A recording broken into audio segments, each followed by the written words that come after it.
Estamos aqui mais um episódio, né, Jorge? Eita, nós! Último episódio de 2025, gente. Último episódio. Chegamos!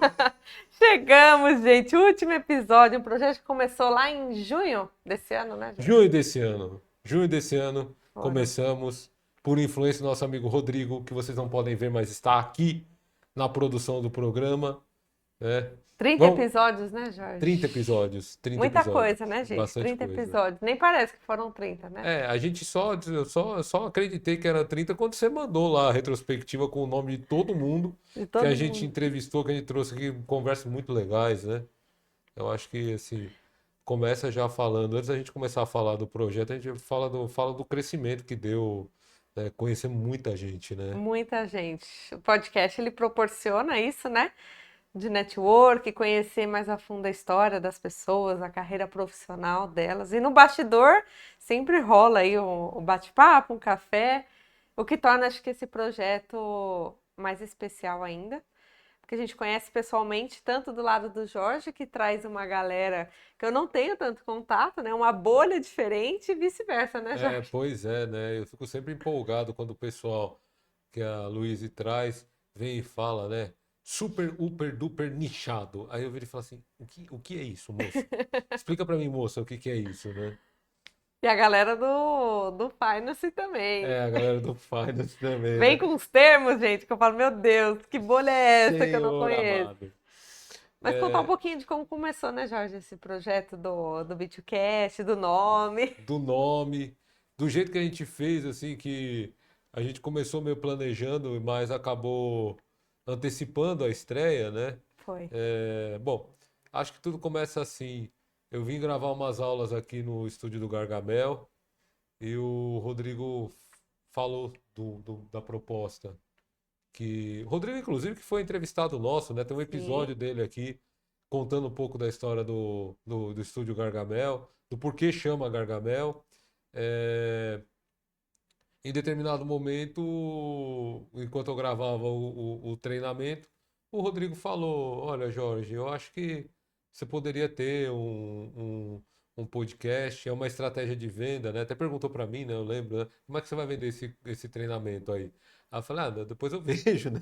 Não sei ainda, né? Ainda estou focado em gravar o treinamento. Daqui a pouco a gente decide. Aí ele, de um jeito muito inteligente, virou para mim e falou assim: o podcast ele virou uma grande plataforma, né? Até usou uma frase que eu gosto bastante, né? Que o podcast é a nova rede social. E aí eu comecei a amadurecer a ideia. Durante o período em que eu estava gravando o treinamento, eu fui conversando com o Rodrigo. Como vocês sabem, o estúdio aqui, ele não é só um estúdio de gravação de podcast.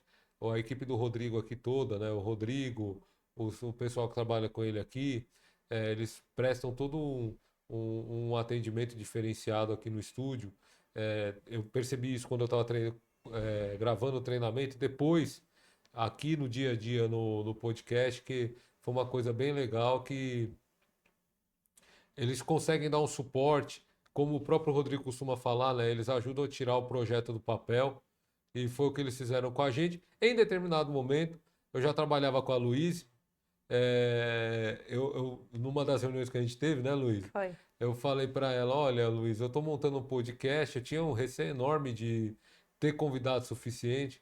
Falei para ela, né, olha, eu gostaria que você fosse uma das primeiras convidadas. Aí a Luiz já deu um truco aqui, já falou assim, mas eu também queria ter um podcast. Eu só tava pesquisando, Eu gente, eu já tava estava pesquisando. pesquisando, né? Já estava pesquisando. Aí conta um pouco aí do seu lado, como é que foi, né? Foi, eu tava pesquisando ali para ter meu próprio podcast, porque por eu ser social media e focada em LinkedIn, acho que seria um diferencial para mim, porque quase profissional nenhum, principalmente social media, tem podcast. Estava procurando alguns lugares, mas eu falei, pô, o custo, o investimento, porque é um investimento ali, vai ficar pesado. E na hora o Jorge já mandou essa. Lançou o universo, porque eu e o Jorge, o universo conspira a favor. A gente pensa muito igual, pensa tudo simultâneo. Aí ele mandou, falou, pô, quero um podcast. Eu falei, então bora. E a gente já começou pensando no nome, pensamos em vários nomes. E aí a gente criou o B2Cast, onde o B se trata de business, o 2 porque somos uma dupla, e o cast. Então hoje somos o B2Cast podcast, onde é focado em carreira, performance, empreendedorismo, alta performance, né, Jorge? Todos os Alta assuntos. performance. Social media, né? A gente falou com bastante social medias, que eu acho que é um público muito interessante aí. E uma outra coisa que aconteceu também, né, que a gente começa tudo planejadinho, né? Estamos falando de um profissional de finanças e de uma pessoa que faz estratégia de mídias sociais, então a gente começou tudo bem planejadinho, né? Sim, Aí um dia o Rodrigo virou e falou assim: por que vocês não começam agora, daqui 2 semanas, né? Aí a literalmente. gente. Peraí, como assim? Estamos planejando para fazer em julho. Ele falou assim: não, vocês já têm convidado, já tem arte, já tem vinheta, já tem, já Fizemos começa logo, vinheta. vinheta, tudo, tudo. Já ficou tudo planejado, organizado. A gente foi pontuando algumas coisas ao longo dos convidados, mas já tinha caneca, já tinha brinde, já tinha tudo, né, Jorge? Já tinha tudo e a grata surpresa que a gente achou que fosse a estreia, tá longe de ser isso, né? Olhando aqui, né, são pouco mais de 6 meses de podcast. É como eu falei, né, 30 convidados, gente muito preparada, um pessoal de diversos backgrounds, gente que também a gente tem que falar, né? O pessoal que não é nem da área da Luísa e nem da minha área, que topou vir falar com a gente aqui, muito aprendizado, A gente par- aprende a gente muito aprende também, né? muito, muito, muito. É, foi muito enriquecedor esse período. Foi, eu acho que assim, né? E aí, já entrando um pouco no que foi o ano de 2025, para mim o ano de 2025 foi um ano muito especial, assim, sabe? Foi um ano muito abençoado e sob diversos aspectos. A gente teve um solavanco no mundo aí, mas daqui a pouco a gente fala sobre Sim, solavanco no mundo, sim. né? Tudo que aconteceu aí, né? Tudo que o ano exigiu de mim profissionalmente. é, mas, assim, em linhas gerais, foi um ano muito gratificante, né? Foi um ano em que eu me firmei, me estabeleci além de ter conseguido conduzir minha carreira no banco, trabalhando lá na estratégia do BB, na estratégia de negócios relacionados do BB, eu consegui me firmar como professor na SPM, consegui manter aulas no Mackenzie, eh, agreguei o podcast, por conta aí de conjunturas da vida, né? Acabei aparecendo muito, fazendo muito evento de mídia aí, contribuindo muito em mídias. Então é um ano assim. Deu Dei entrevista, entrevista por conta do tarifaço, né? Mais de 30 entradas na mídia, né? E aí vários casos, CNBC, CNN, número 30 tá te perseguindo, tá me hein? perseguindo, me persegue o número 30. É, mais de 30 só do tarifaço, né? Porque se você for Ah, olhar deu o ano mais. todo, dá mais de 60 entradas na mídia, né? O que foi uma coisa nova, mas foi uma coisa também bastante prazerosa. É um trabalho que eu gosto de fazer. Para quem era low profile, né? Para quem Nossa, pra quem era low profile, o não, Jorge, olha, o ano de 25 andou muito. E o seu ano, Luiz, como foi? nossa, várias mudanças, várias novidades. Eu falo que minha carreira cada ano vai me surpreendendo, desde que eu comecei a empreender. Eu falo, não, ano que vem vai ser igual. Não, sempre surpreende. Acho que o projeto do podcast ter saído, acho que foi uma das principais conquistas. Ter dado palestra, dado bastante workshop para outros experts aí no digital, ter crescido também no LinkedIn, ter ajudado o Jorge a distribuir todas essas entrevistas que ele faz, porque aparece na TV, mas é importante ter a distribuição nessas mídias. E também um ano assim cheio de gratidão, porque eu conheci muita gente legal, fiz parcerias, peguei gente para me ajudar. Então foi um ano assim de muita gratidão. Eu acho que o projeto do B2Cast só tende a crescer. Eu e o Jorge estamos com algumas ideias aí pro ano que vem. Então vai ter muitas novidades, convidados aí diferentes. E eu acredito que em 2026 vai ter mais projetos novos aí, né, Jorge? Vai Surgindo ter mais projetos novos aí, né? A gente tem bastante coisa nos a gente tem bastidores bastante aí. coisa nos bastidores aí acontecendo e vai ser muito bom, né? E a gente teve um ano 2025, o pessoal gosta muito dessa palavra que virou clichê, né? Mas eu acho que a gente tem que trazer isso, né? Desafiador, né? 2025 foi desafiador num nível muito diferente para quem trabalha com finanças e economia. A gente teve. Acho que nunca se falou tanto de finanças e geopolítica. Ah, é, né? E aí a gente tem uma coisa diferente acontecendo. Começou devagar alguns anos atrás e de repente voltou pro centro das atenções aí do cenário internacional. Há muito tempo não se falava sobre geopolítica, né? Se falava, mas se falava na academia e em alguns centros especializados que nunca deixaram de monitorar e também nos ministérios da defesa dos países, né? Nas forças de defesa. Ficou, usando o termo aí das mídias sociais, ficou nichado, a geopolítica ficou nichada. Sim, sim. Às vezes colocava, ia fazer relatório de pesquisa país, alguma coisa toda, né? Até quem lia o relatório estranhava um pouco, mas um aspecto geopolítico aqui, né? Ficava meio deslocado, porque a maioria dos relatórios do mercado financeiro vinham muito focados no funcionamento da economia mesmo, né? E aí a gente tem o conflito da Ucrânia, que já está completando 4 anos. Aí A gente começou aí, teve né? A geopolítica o, começou o forte conflito aí. entre Israel e Gaza, um, um conflito que é menos falado, mas que afeta muito uma parte da cadeia global de valor, são as minorias, são os Hutis, né, que ficam ali no norte da África, né, eles são uma visão diferente do que é o islamismo e eles praticam pirataria ali na região onde você tem o canal de Suez, né? O ambiente geopolítico ele ficou tão diferente que, por exemplo, há alguns anos atrás, no noticiário de guerras e conflitos, os hutis teriam ocupado muito mais espaço do que ocupam hoje, mas justamente porque você tem o conflito Ucrânia e Rússia, o rearmamento da própria Europa, né? A Europa está investindo bilhões de euros em se rearmar, porque eles sabem que o conflito, Pode o surgir. conflito pode escalar, né? E o próprio conflito de Israel com Gaza e aquela tensão que a gente teve no meio do ano com Israel atacando o Irã, né? Uma coisa que era impensável. Olha quanta coisa aconteceu em 2025. Sim, e A eu gente ouvi entra muito em podcasts, inclusive, sobre geopolítica. Eu trabalho muito ouvindo podcast e a parte de geopolítica era bem interessante. Aí eu lembro que começou com a questão da Ucrânia com com a a Rússia. Rússia, que faz alguns anos, né, e não se resolve. E aí a gente tem o início da gestão Trump também, agora em 2025, né? É uma coisa que parece que o homem está sentado lá na cadeira já vai fazer muito tempo.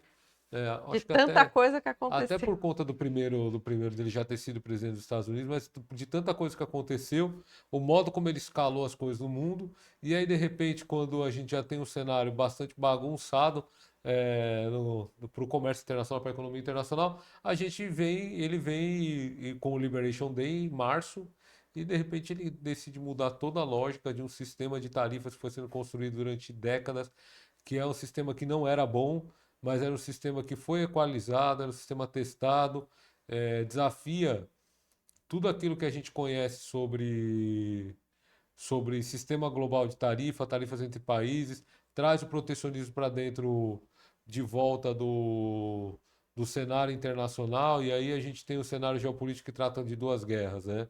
Você tem guerras, frentes geopolíticas com, com guerras efetivamente entre países, e depois você tem a tal da guerra comercial. Comercial. Tudo isso, gente, em 2025. Olha só que Em beleza. 2026, como você acha que vai ser? Dar o seu panorama aí, tanto para a parte econômica, a parte geopolítica, essas guerras, você acha que vai acalmar ou a coisa vai Por conta de florescer? tudo que aconteceu, Luiz, e é assim, a maioria dos analistas aponta isso e não são só os analistas. A gente tem o Ministério da Fazenda e o Copom olhando isso no cenário Brasil, um PIB menor, mas tanto o FMI quanto o Banco Mundial, eles já preveem que no ano de 2026 o mundo vai crescer menos. Porque a gente está pagando a conta de tudo que foi feito em 2025. Tá. Né? A gente, além disso, tem um fantasma que a gente não consegue se livrar, que é o fantasma inflacionário. A inflação pressiona a maioria dos países, a inflação pressiona Estados Unidos, pressiona a Europa. Ela dá a sensação de que vai ceder, mas não cede tanto, né? Aqui no próprio Brasil mesmo, essa semana aqui, né? A gente teve dados da inflação brasileira em que pela primeira vez em muito tempo a inflação ela volta para dentro do patamar que é o patamar da meta. Acho que é importante comentar, né? Serve um pouco o serviço público. A meta de inflação do Brasil já é há muito tempo 3% e ela permite uma variação de 1% para cima, 1% para baixo. Então, 4,5% está dentro da meta. O dado de novembro trouxe a informação de que a gente voltou em 2025 para dentro da meta. Estava 4,46 a inflação, é a menor inflação historicamente em muito tempo, mas esse número ele pode ser traiçoeiro, por quê? Porque esse é o número total da inflação brasileira, que acompanha um pouco da desaceleração do PIB. Só que a gente tem, ainda no segmento de serviço, uma inflação muito alta, a gente tem outros efeitos, por exemplo, todo mundo viu aí, né? Energia, o quanto que a energia ficou cara nos últimos meses. Energia é o grande vilão da inflação agora. Ela é o item da formação dos preços que mais cresceu. E isso é desafiador para o ano 2026. O país cresce menos, mas a inflação continua é, pressionando a gente. Isso no Brasil. No globo como um todo, a gente tem também isso acontecendo, um cenário de crescimento menor no mundo. Por quê? Porque tem uma China desacelerando a expansão dela nas exportações. Nós temos uma economia dos Estados Unidos que vai crescer menos, a Europa que está beirando uma estagnação aí, mesmo a Alemanha, que é a economia mais pujante, vai crescer menos. E a gente tem a grande dúvida do momento, que é, ainda em 2025, a tal da inteligência artificial. Eu Só se trago, falou nisso. só se falou nisso, né?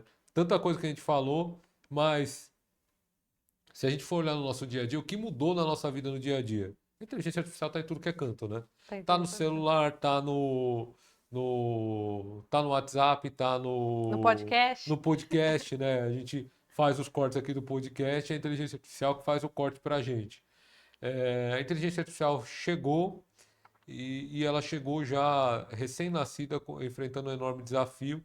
Acho que vale a pena também explicar um pouco que a gente tem uma batalha aí, que é o Ocidente liderado pelos Estados Unidos, com um padrão de inteligência artificial que é o que a gente conhece, é o padrão ChatGPT, OpenAI, e esse padrão ele custa muito caro, porque sai um dado, inclusive, nesses dias, né, que a OpenAI, que é a dona do ChatGPT, ela basicamente, a inteligência artificial, ela é quem começou essa última fase.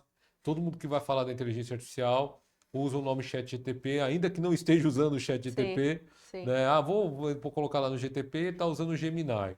O Google entrou com muita força agora nesse cenário, parece que vai mudar um pouco a visão, né? O Gemini 3 trouxe uma visão um pouco diferente, porque a Google percebeu. E aí, como é que funciona esse sistema de inteligência artificial no Ocidente?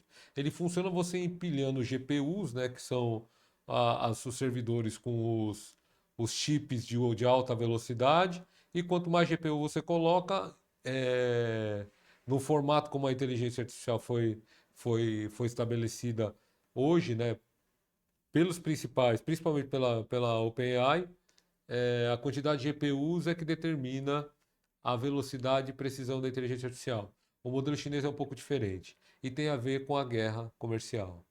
Os Estados Unidos é dono das grandes, é sede das grandes empresas de As Big Techs, tecnologia, das né? Big Techs, as sete magníficas, né? A Apple, a Alphabet, a Nvidia, Nvidia. a Meta, a Google, que é a Alphabet, né? A Google, a Alphabet, a Nvidia, a Tesla. São sete magníficas. Acho que fica fácil para achar aí.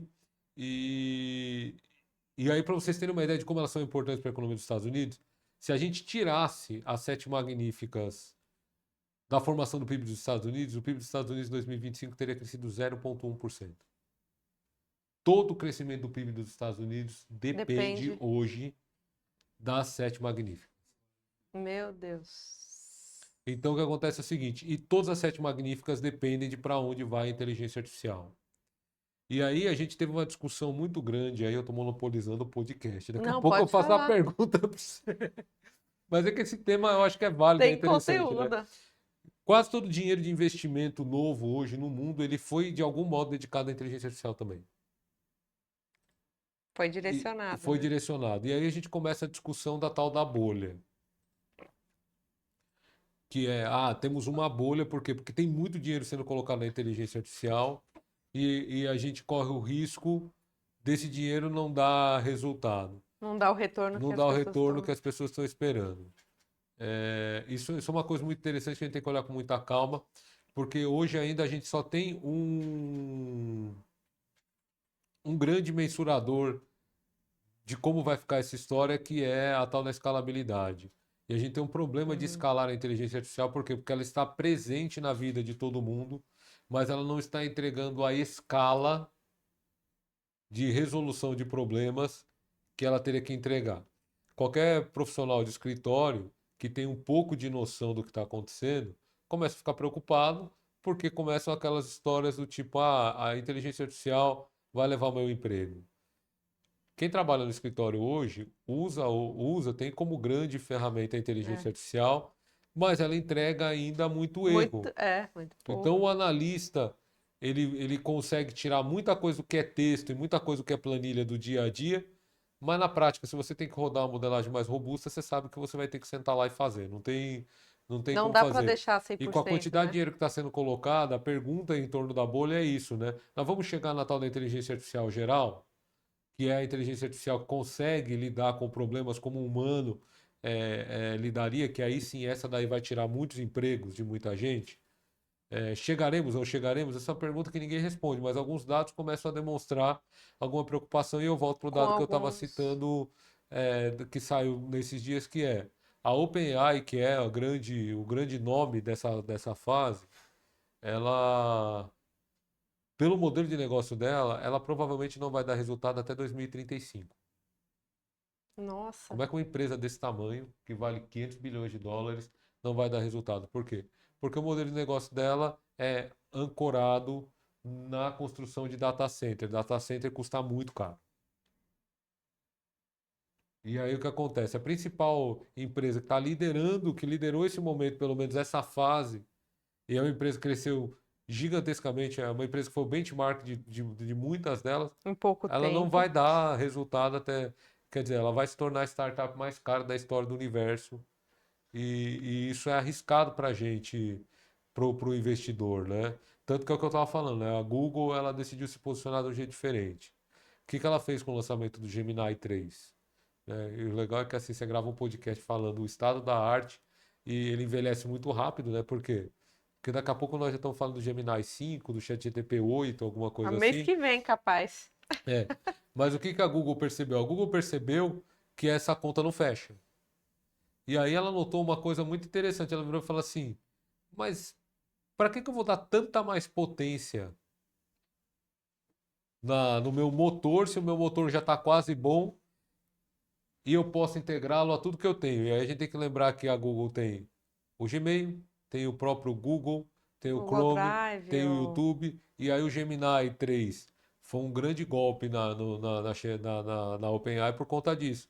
Porque ao invés da Google voltar e falar assim, ó, eu dobrei a quantidade, e a Google nem usa GPUs, né? Ela usa TCUs, é um outro tipo de chip, né? É um outro tipo de formato.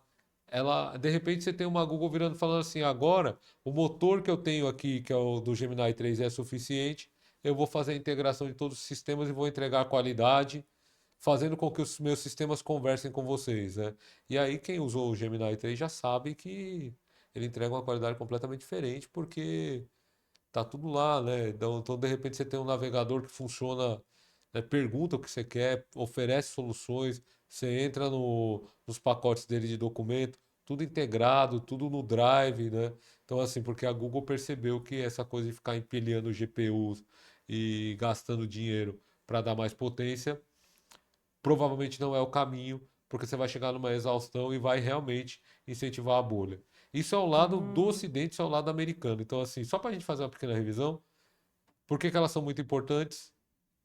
Porque elas lideram a briga pela inteligência artificial, as sete magníficas, e porque elas são o principal componente do PIB dos Estados Unidos hoje, que vê cada vez mais sua economia se enfraquecendo e o dólar sendo questionado.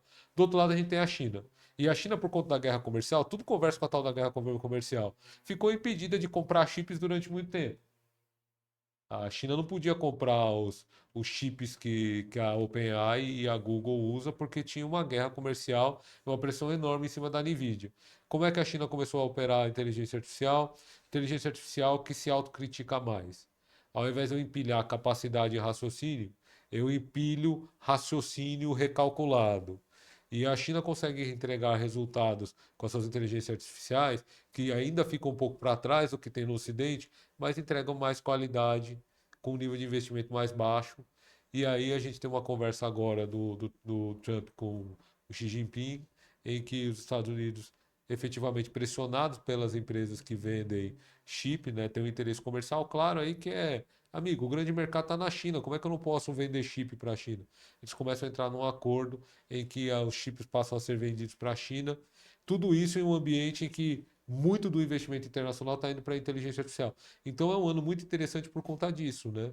Porque a gente esperou chegar uma melhora de fato na inteligência artificial, ela só ficou mais rápida e com o mesmo nível de idiotice, né? Ficou mais rápida, mas com o mesmo É, nível de idiotice. A gente, a gente flertou com a calamidade quando Israel ataca o Irã e todo mundo fica. E agora, né? Se o Irã revidar ou se a Rússia entrar no conflito. Acabou, né? Queimamos o mundo. E também aquilo durou pouco tempo.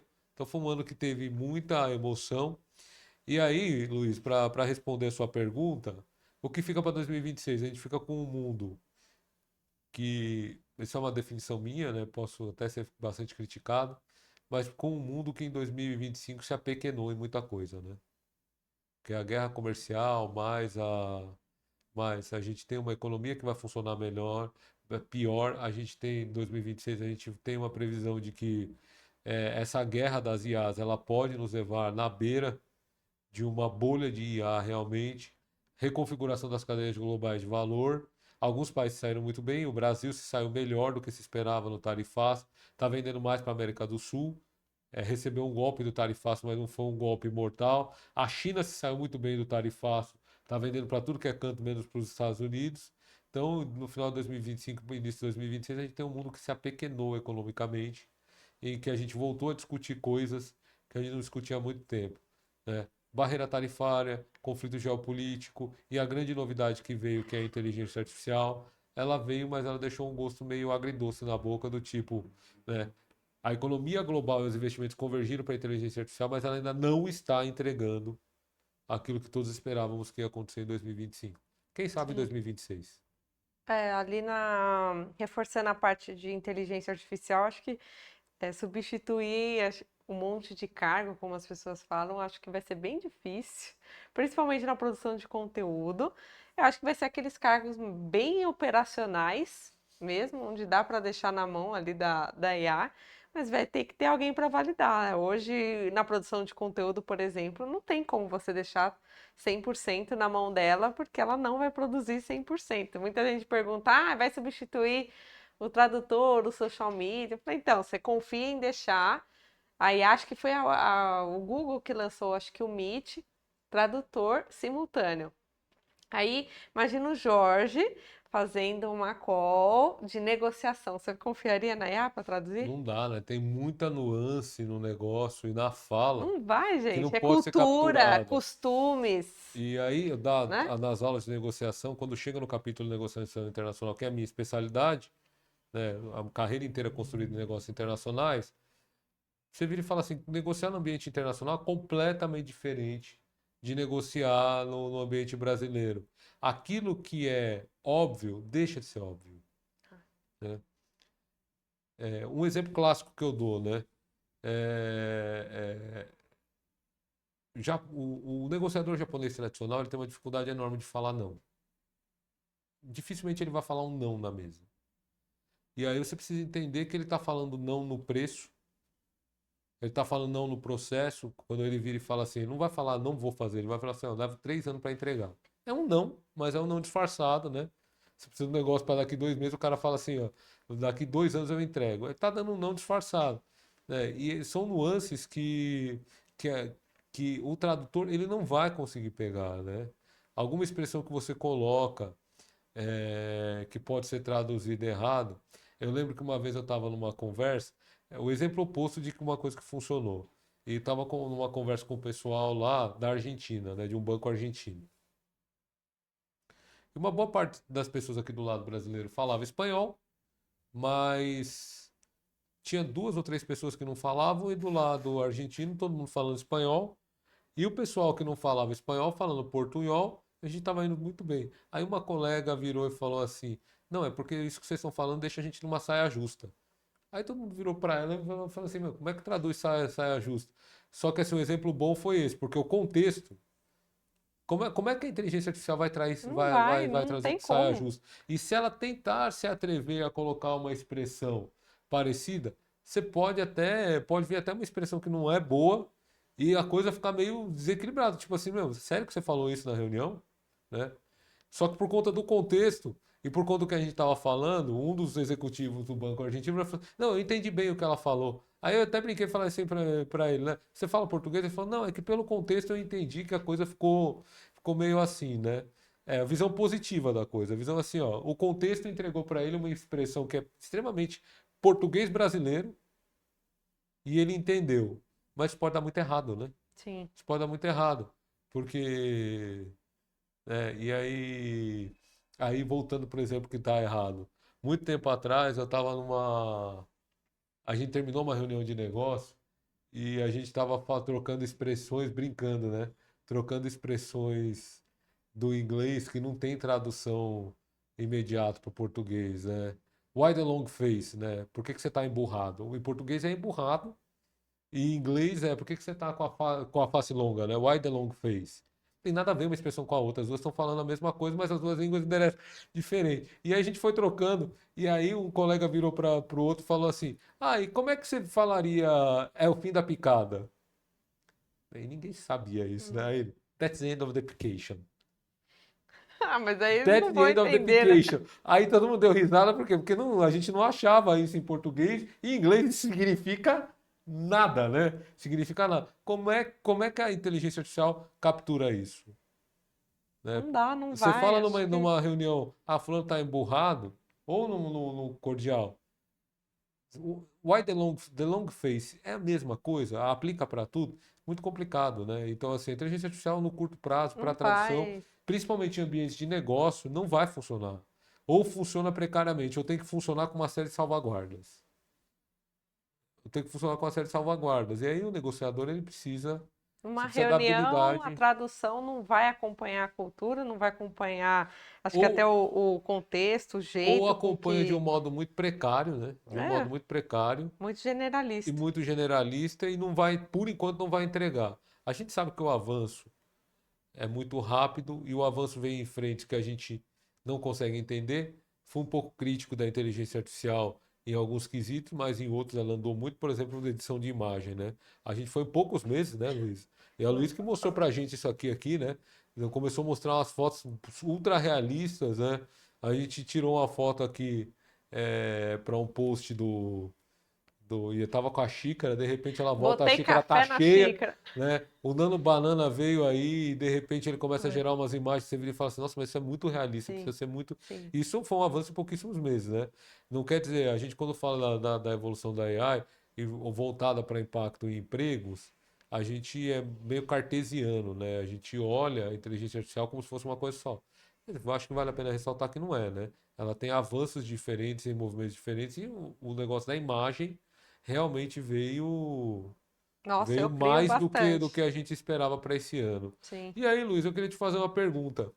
E como é que foi 25? Quais são as tendências para 26 no universo Todos os dos conteúdos, conteúdos, das redes redes sociais. sociais? Qual que é a nova É, o tendência? Tem conteúdo o tá. concorrente do TikTok. TikTok veio para dominar tudo. É, o conteúdo, gente, foi o que fomentou aí, acho que 2025, por conta até da IA, conteúdos de vários formatos, tem as imagens do Gemini, tem os podcasts, os streams. Eu até compartilhei com o Rodrigo que a Netflix está de olho nos podcasts, então eu acho que está bem claro a força que o podcast tem. Eu acho que o YouTube deu uma boa guinada com os podcasts, né? Eu acho que foi o boom. E nas redes sociais, principalmente no LinkedIn, é a liderança compartilhando conteúdo. Teve um movimento muito forte esse ano de lideranças botando a cara, porque isso gera confiança, aproxime, confiança vende. Então, gera negócios, gera parceria. Então, acredito que isso vai aumentar muito mais em 2026 o conteúdo da liderança à frente, para reforçar a marca empregadora, para aproximar stakeholders, parceiros, porque ali pessoas confiam mais em pessoas do que logotipos.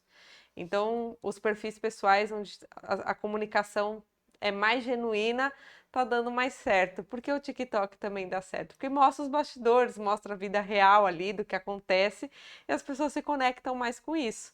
Então, a inteligência artificial ajuda, mas ela não é tão criativa assim quanto o brasileiro consegue ser. O brasileiro é muito criativo, então consegue dar uma lapidada. Então, hoje, social medias que utilizam inteligência artificial vão precisar se aprimorar, a se desenvolver ali com a IA, porque é fato, você não vai conseguir produzir conteúdo sem IA, porque senão você não consegue escalar a coisa. Ah, eu não uso IA, então você está para trás, está perdendo tempo.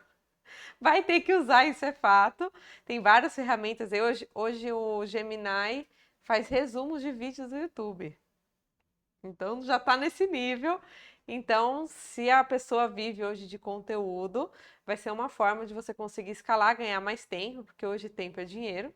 Então, você vai conseguir ter mais dinâmica e mais facilidade, mas não vai substituir, porque não tem como se jogar um prompt lá, copiar e colar e postar em qualquer rede social, porque vai precisar dar um ajuste aí. Mas eu acho que o ano que vem o conteúdo vai, nossa, acho que triplicar a força que ele tem, e isso em vários formatos, tá? Não só LinkedIn, não só Instagram, podcast, YouTube, TikTok.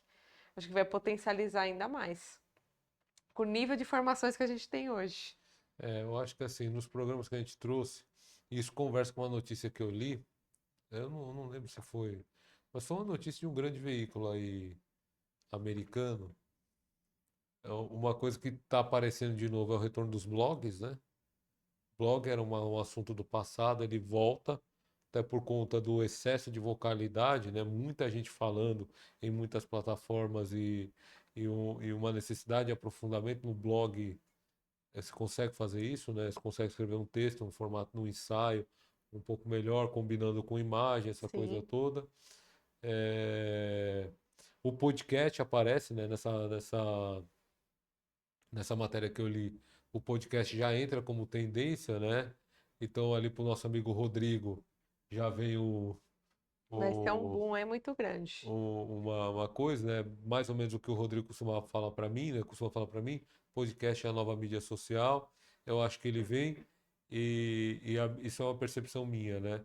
Ele vem em dois formatos, então vai ter gente fazendo podcasts todos muito calcados na inteligência artificial, colocando inteligência artificial para falar com inteligência artificial. É uma tendência o Notebook LM da Google, que é uma ferramenta de estudo, faz isso muito bem, né?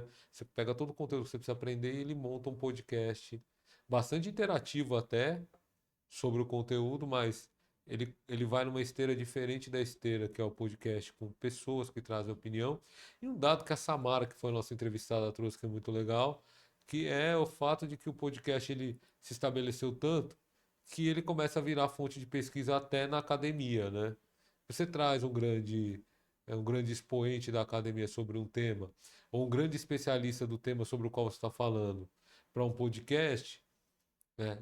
Na academia o que eu falo é no centro de pesquisa, a gente tem um método de pesquisa em que você vai e pesquisa os principais especialistas numa área ou da empresa que você está estudando, e é chamada entrevista em profundidade. Pois bem, o episódio de um podcast direcionado, ele é uma entrevista em profundidade, né? Você tem lá um gerente, um decisor da empresa, durante uma hora falando o que ele pensa. Não é a Trazendo única fonte de dados. pesquisa trazendo dados, mas é uma fonte de pesquisa complementar muito válida, tão válida quanto a pesquisa escrita. Porque provavelmente esse profissional, ele não vai escrever um artigo, ou uma resenha, ou um relatório que seja público. Mas ele está lá falando quais são as impressões dele, se enriquece a pesquisa. Se tem a Samara, porque a Samara já trouxe isso, né? Sim, que Já ela disse que está utilizou. usando podcast em algumas situações de pesquisa, Acho que essa é uma tendência, né? Precisa trazer mais o pessoal da ciência para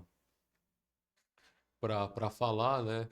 Aí citando, né, um outro podcaster famoso, o Sacani, quando ele estava terminando o programa dele no Flow, né, ele falou assim, gente, eu variei o programa, eu comecei a trazer convidados de outras áreas, porque a proposta do meu programa era trazer cientistas para falar, mas ele falou assim, a coisa mais difícil que tem é trazer um cientista para falar no podcast, principalmente nas hard sciences, que é física, Sim. química, né, esse E numa pessoal é linguagem que meio. as pessoas possam entender. E esse pessoal é meio avesso. Não, peraí, né? Eu tô aqui, né? Se quiser me questionar, você me questiona no âmbito da academia, que eu tenho condições de te responder academicamente. Não quero me expor a alguém no comentário do YouTube, falando mal de mim, alguma coisa assim, né?